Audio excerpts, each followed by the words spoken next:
40 नए केस थे और जिनको मिलाकर आज तक 1,29,531 केस हो गए और रिकवरी 2137, मतलब लगभग 1,000 लोग ज़्यादा रिकवर हुए, डबल के करीब लोग रिकवर हुए।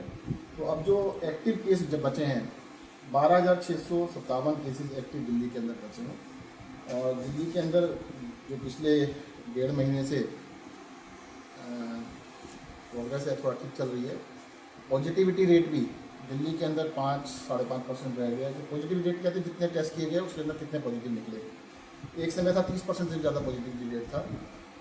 देश का जो एवरेज है, एवरेज वो 10% से ज़्यादा हो गया। दिल्ली का 5% के करीब है, पूरे देश का 10% से भी एवरेज इस 10% से ज़्यादा।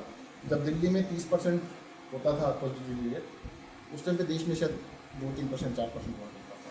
सर तो ये थोड़ा संतोष की बात है। सर एक्टिव केस 10% से नीचे आ गए हैं, ये बड़ी राहत की बात है दिल्ली के लिए। राहत की बात है, एक्टिव केस बिल्कुल 10% से भी कम रह गए हैं, राहत की बात है, परंतु हमें सतर्क रहने की जरूरत है। हम बिल्कुल भी किसी भी तरह से इसको लूज नहीं छोड़ सकते हैं। मैं जनता से फिर से अपील करूंगा, मास्क लगा के रहिएगा, सोशल डिस्टेंसिंग का पालन कीजिएगा, हाथ को साबुन और पानी से बार बार धोते रहिएगा। अगर हम केयर नहीं करेंगे तो ये इससे बचाव बड़ा मुश्किल होगा। सर किन एफर्ट्स से नीचे आए हैं एक्टिव? देखो, दिल्ली सरकार ने बहुत सारे एफर्ट्स किए हैं। दिल्ली सरकार की इतनी सारी चीज़ें थी जिन चीज़ों को शुरुआत के अंदर जब हमारे यहाँ केस थे तो उसका डिसीजन भी हो रहा था। एक है जैसे होम आइसोलेशन। होम आइसोलेशन को हमने बहुत ठीक तरह से मैनेज किया। पेशेंट के लिए हर तरह की गई। होम आइसोलेशन में रहने वाले पेशेंट्स को पल्स ऑक्सीमीटर दिए गए।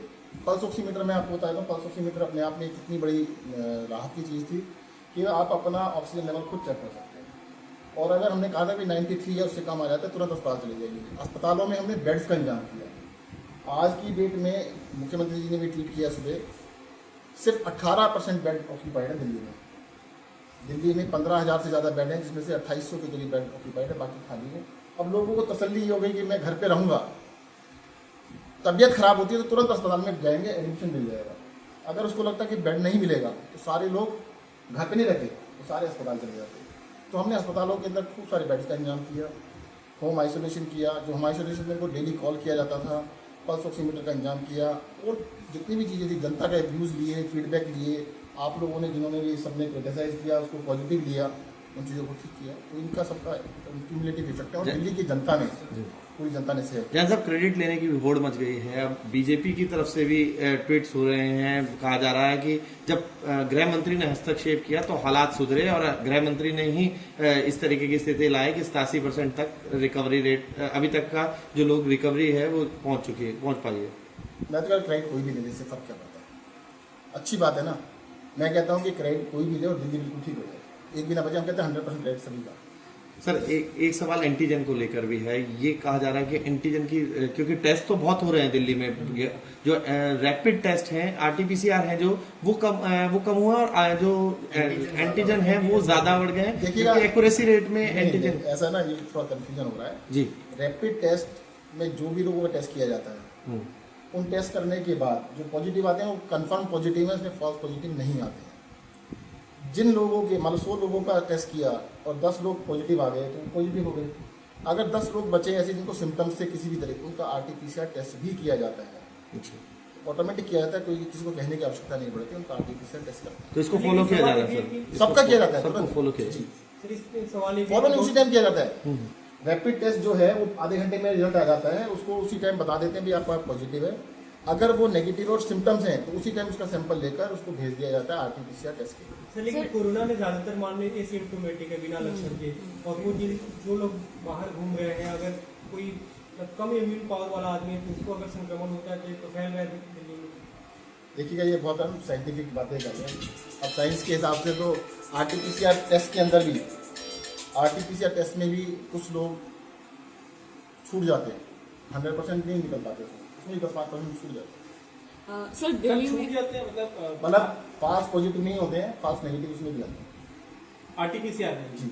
तो फिर स्थिति दिल्ली में फिर कैसे ठीक होगी? आने वाले दिनों में कैसे पता चल सकेगा कि देखिए, सबसे बड़ा स्थिति बेहतर हो रही? सबसे बड़ा इंडिकेटर है कि हॉस्पिटल, जो भी बीमार होगा, तबीयत खराब होगी तो हॉस्पिटल पहुंचेगा। हॉस्पिटल्स के अंदर ऑक्यूपेंसी 1 महीना पहले हमारी जो थी उससे अब आधी भी नहीं है।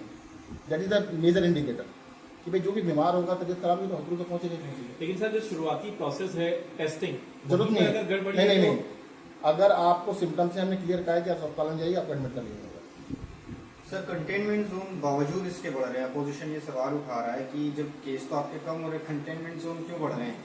ये स्थिति समझ में नहीं आ रही। वो रूल के हिसाब से बढ़ रहा है कि अगर कहीं पर भी 2 या 3 केस होते हैं तो वो कंटेनमेंट जोन में सर दिल्ली में आशा वर्कर अपना वेतन बढ़ाने को लेकर मांग कर रही हूँ कोरोना में। उनका सेटलमेंट हो गया है, परसों मेरे पास आए थे, क्लियर हो गया। तो सर क्या जो वो काम पे लौट आए। काम पे लौटा है उनका जो इंसेंटिव या हाँ, वो कर कोरोना, दिया, ठीक है। ठीक है। सर इसके अलावा एक सवाल ये भी है कि रिकवरी रेट काफी तेजी से बढ़ रहा है दिल्ली में, लेकिन वही बात करें मौत के मामलों की, रोजाना औसतन 25 से 30 मौत के मामले सामने आ ही रहे हैं। आपको लग रहा है कि अब सबसे बड़ी चुनौती सरकार के सामने है मौत के आंकड़ों को कम करना? ऐसा क्यों है कि देखिए हम पूरी औसत कम नहीं हो रहा है? नहीं, पूरी हमने कोशिश कर रहे हैं। अभी जो एडमिटेड पेशेंट है, कई बार क्या होता है कि एडमिटेड पेशेंट 15 दिन हो गए, 10 दिन हो गए, जो सीरियस पेशेंट है उनमें से भी पुरानी भी जो लोग एडमिट हुए हैं उनकी भी डेथ है। जरूरी नहीं कि जो सारी डेथ है वो नए केसेस की है। सरकार की तरफ से क्या, सरकार ने हाल ही में एक रिपोर्ट भी तैयार करवाई थी, एक कमेटी आज सीएम साहब बताएंगे आपको सर। अच्छा, थैंक यू।